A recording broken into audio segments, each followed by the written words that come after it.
Good morning, students. Today we are going to start our next topic, types of chemical equation.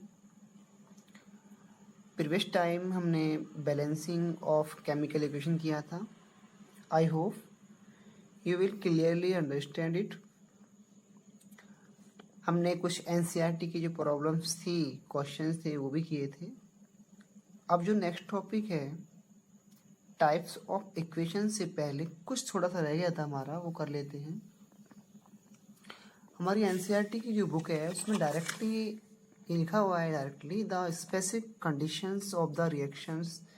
क्या होता है कि जो reactions होती हैं उसमें कुछ कंडीशंस होती हैं. जैसे मान लो हमने ये पढ़ा कि भाई जो लेफ्ट साइड होते हैं वो रिएक्टेंट्स होते हैं, उनमें कौन कौन सी स्टेट हैं ये पढ़ चुके हैं हम. जैसे मान लो गैस है तो गैस लिखते हैं, एल है लिक्विड होती है.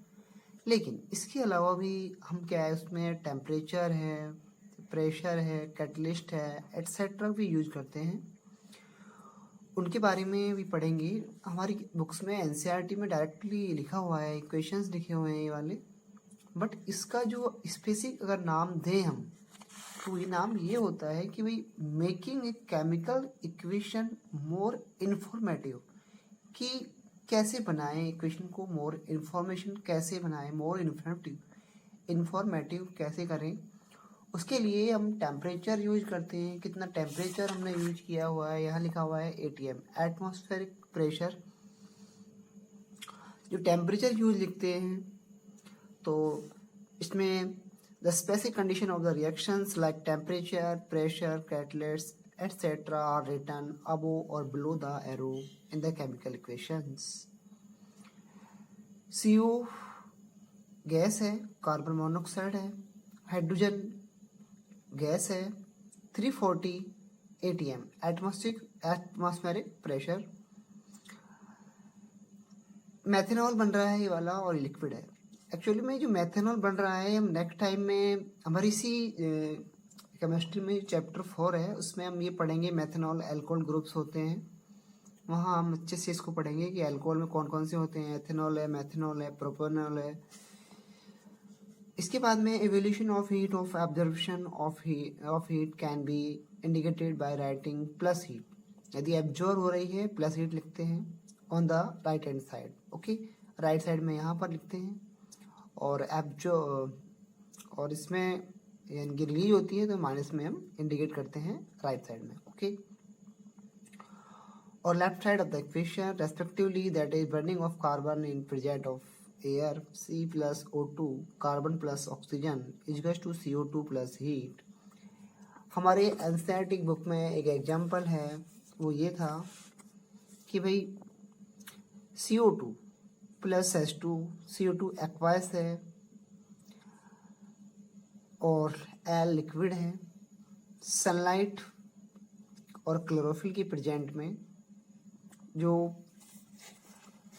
रिएक्शंस होती है फोटोसिंथेसिस में आप पढ़ चुके हैं पहले भी कि C6H12O6 एक्वायस, इसको बोलते हैं glucose, plus O2.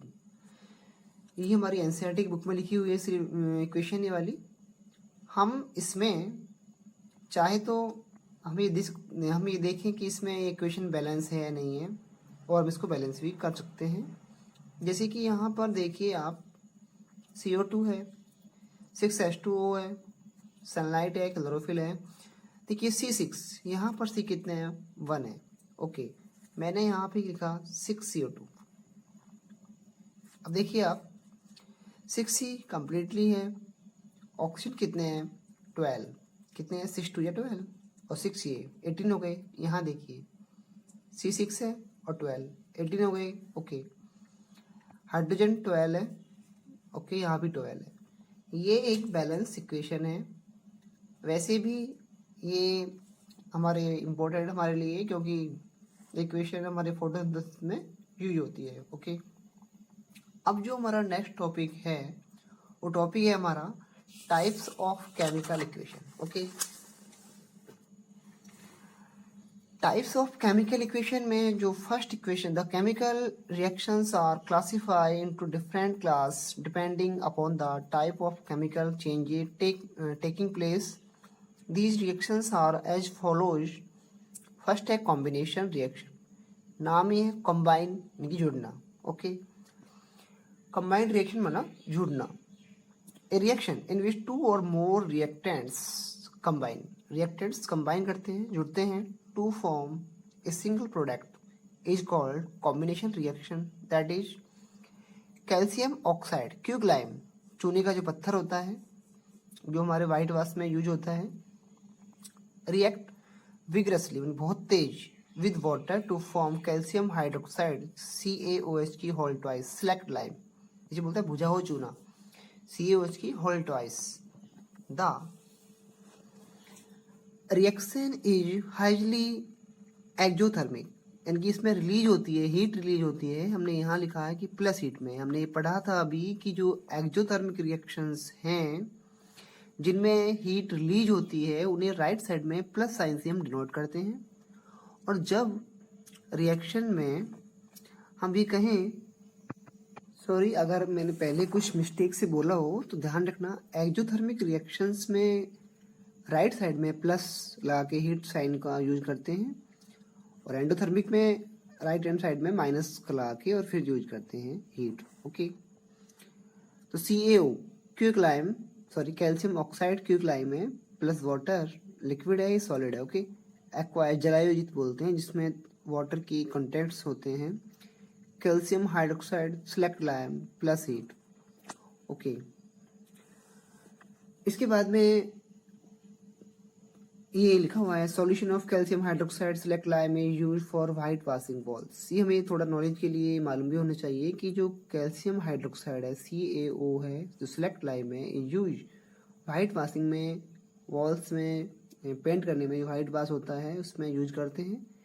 Calcium hydroxide react slowly with carbon dioxide in air to form a thin layer of calcium carbonate on the walls which gives a shiny appearance to walls.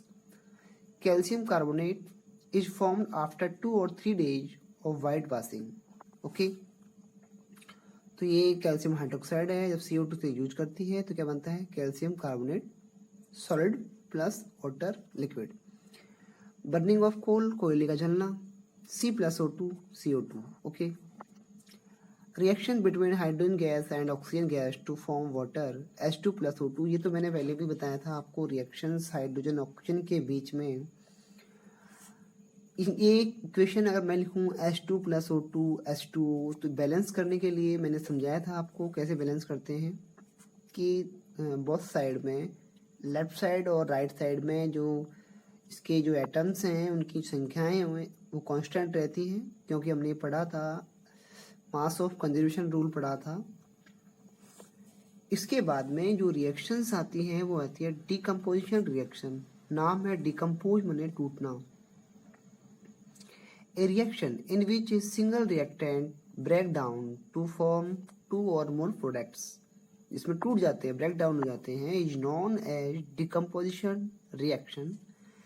This reaction is opposite to combination reaction on the basis of the energy, on the basis of the form of energy required for the reaction. These reactions are of 3 types. यानी कि decomposition जो reactions हैं वो 3 types की हैं। Thermal यानी कि जो हीट से दिखे की जाती है, डिकम्पोजिशन किया जाता है, थर्मल आता है। इसके बाद में एक आता है इलेक्ट्रोलाइसिस जो कि इलेक्ट्रिक से, और एक आता है फोटोलाइसिस यानी कि फोटोकेमिकल डिकम्पोजिशन जो कि लाइट से होता है, कैसे माने सनलाइट उससे होता है, और ये इलेक्ट्रोलाइसिस यानी कि इलेक्ट्रिक करंट से होता है। तो इसमें जो डिकम्पोजिशन रिएक्शंस हैं हमारी वो 3 टाइप्स की हो गई, एक थर्मल, एक इलेक्ट्रोलाइसिस और एक फोटोलाइसिस। ओके, फर्स्ट है हमारा थर्मल रिएक्शन जो हम स्पेशली टेम्परेचर से देकर और डिकम्पोज करते हैं। तो देखिए, the reaction use the energy in the form of heat for decomposition of the reactants, that is calcium carbonate on heating decompose to give calcium oxide and carbon dioxide. Calcium oxide is use for manufacturing of cement, यानी कि calcium carbonate है, इसको बोलते हैं lime stone, चूने का पत्थर। Solid है, हीट देते हैं और इसको तोड़ते हैं हम CaO, calcium oxide, quick lime. Okay, और ये है CO2 गैस, कार्बन डाइऑक्साइड। हमने ये करा, डिकम्पोज किया, किससे? हीट देकर। तो ये जो रिएक्शन है वो फॉर एग्जाम्पल है थर्मल डिकम्पोजिशन रिएक्शन का। इसके बाद में इसमें एक नेक्स्ट आता है ferrous sulphate, the green colour crystals FeSO4.7H2, 7 molecules इसमें ऐड हुए, जो ऐड हैं। On heating loss water of crystallisation and form dehydrated FeSO4, इनकी इसको हीट देते हैं तो इसमें जो वाटर मॉलिक्यूल्स हैं वो रिमूव हो जाते हैं और एक डिहाइड्रेटेड मतलब बिल्कुल एक ड्राइनेस FeSO4 बनता है, which on decomposition gives ferric oxide, sulphur dioxide SO2 and sulfur trioxide SO3. Ferric oxide is solid while SO2 and SO3 are gases. Okay. इसका जो रिएक्शन है FeSO4 सॉलिड है, हमने इसको हीट दिया, हीट देने के बाद में जो बना, फर्स्ट बना फेरिक ऑक्साइड। आपको 9th क्लास में आपने ये पढ़ा होगा कि भाई एक तो होता है, जब रेडिकल्स जो पढ़े थे हमने चैप्टर में, उसमें ये था, स्पेशली हमने पढ़ा था कि भाई आप ये पढ़ चुके हो कि एक होता है Fe+2 और एक होता है Fe+3, यानी कि वैलेंसी Fe+2 वाली और Fe+3 वाली दोनों हैं। ये वाली हम ये पढ़ चुके हैं कि अगर वैलेंसी +2 है, ऑक्सीडेशन जो स्टेट +2 है वो होती है फेरस, अस वाली होती है, और जो ज़्यादा वाली होती है वो इक वाली होती है, फेरिक वाली होती है। तो यहाँ बन रहा है फेरिक ऑक्साइड। वैसे भी आपने जो पढ़ चुके हैं 9th क्लास में, ये बन रहा है Fe2O3, तो हमें मालूम पड़ रहा है कैसे बना कि भाई Fe और O, Fe+3 है और O-2 है, हम डिनोट नहीं करते वैसे। तो देखिए ये बन गया Fe2O3। ओके, तो ये बना है फेरिक ऑक्साइड। अगर 2 होता यहाँ पर तो फिर आपको मालूम ही है FeO होता, वो फेरस ऑक्साइड होता। SO2 + SO3 क्या बना? Sulphur oxide and sulphur trioxide. Okay, और भी रिएक्शंस हैं बहुत सारी इसमें, इस बुक्स में थोड़ा एक्स्ट्रा भी होगा। एक लेड नाइट्रेट का जब हीट देते हैं तो लेड ऑक्साइड बनता है, लेड माने सीसा, plus NO2 + O2, nitrogen oxide, nitrogen dioxide plus oxygen. Next जो रिएक्शंस आती है हमारी, वो आती है electrolysis reaction. These reactions involve the use of electric energy for the decomposition of the reactants molecules, यानी कि जब हम किसी सब्सटेंस को तोड़ने के लिए, ब्रेक डाउन करने के लिए हम इलेक्ट्रिक करंट का यूज करते हैं, तो नाम पड़ गया इलेक्ट्रोलाइसिस। ओके, देखिए H2O लिक्विड है, इलेक्ट्रिक करंट पास किया और ये डिवाइडेशन हुआ, इसका डिकम्पोज हुआ, हाइड्रोजन प्लस ऑक्सीजन, और ये एक बैलेंस इक्वेशन भी है। इसके बाद में when electric current is passed through molten sodium chloride, it decomposed to give sodium metals and chlorine gas। NaCl पर जब इलेक्ट्रिक करंट पास करते हैं तो Na + Cl2 में डिकम्पोज हो जाता है। इसके बाद में जो रिएक्शंस आती हैं वो आती है फोटोलाइसिस और फोटोकेमिकल डिकम्पोजिशन। ये जो रिएक्शन है फोटोकेमिकल वाली,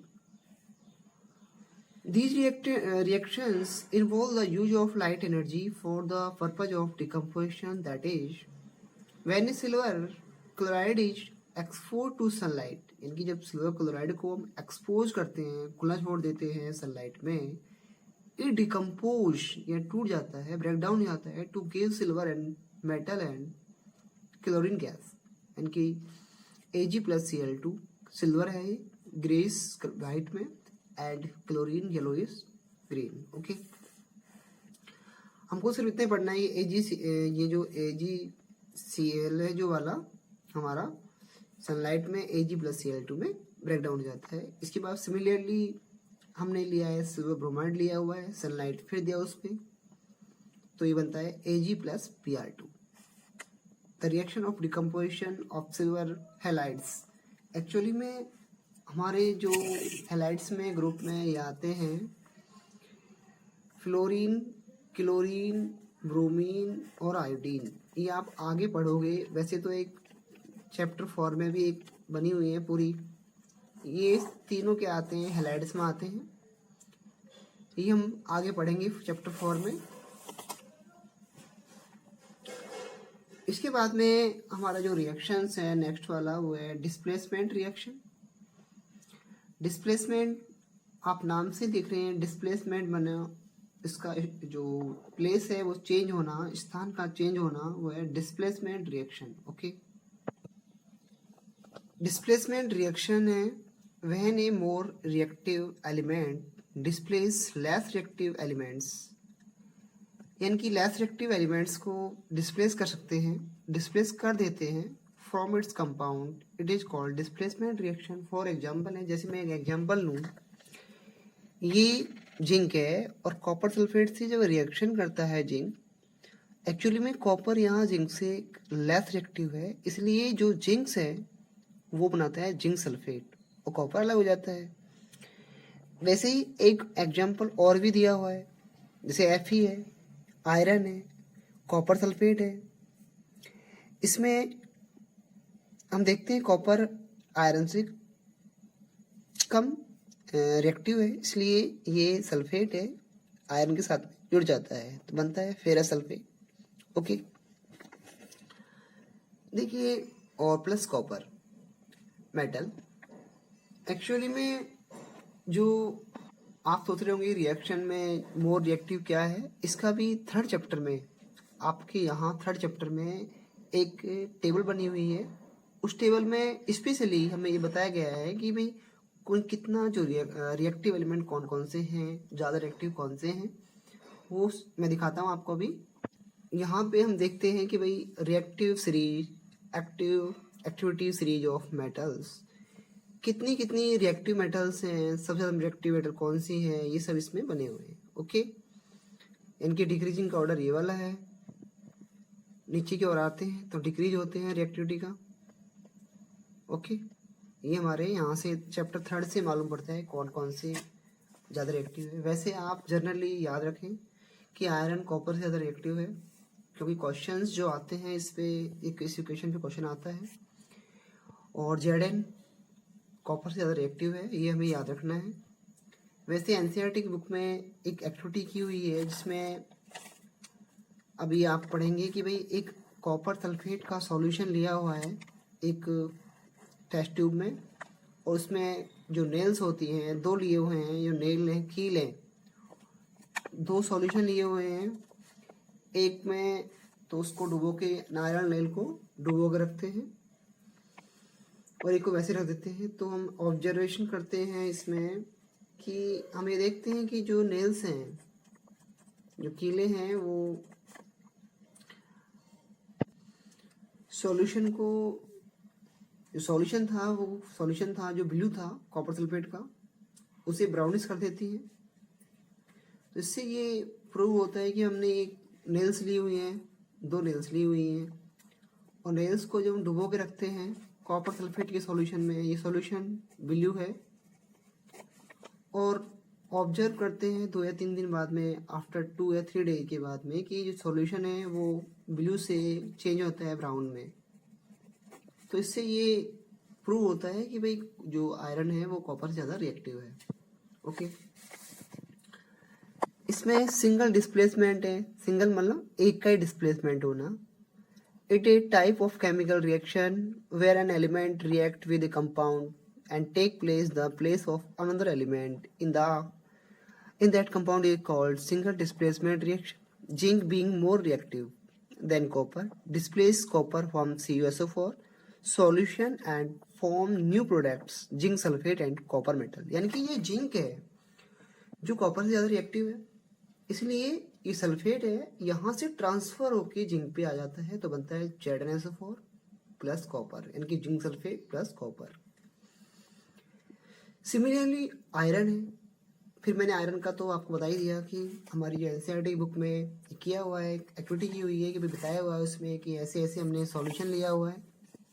कॉपर सल्फेट का सॉल्यूशन ब्लू है, आप देख रहे हैं इसमें, और इस सॉल्यूशन में हमने ये नोट किया कि ये आयरन का जो कॉपर सल्फेट का ब्लू सॉल्यूशन है वो चेंज हो जाता है, सॉरी ये ग्रीन में चेंज होता है, ओके ग्रीन में होता है प्लस कॉपर मेटल, ओके। इसके बाद में आता है डबल डिस्प्लेसमेंट रिएक्शन। आप देख रहे हैं डबल मैंने दो का, यानी दोनों में से पहले यहाँ पर एक में से डिस्प्लेसमेंट हुआ था, नाम पड़ा सिंगल डिस्प्लेसमेंट रिएक्शन।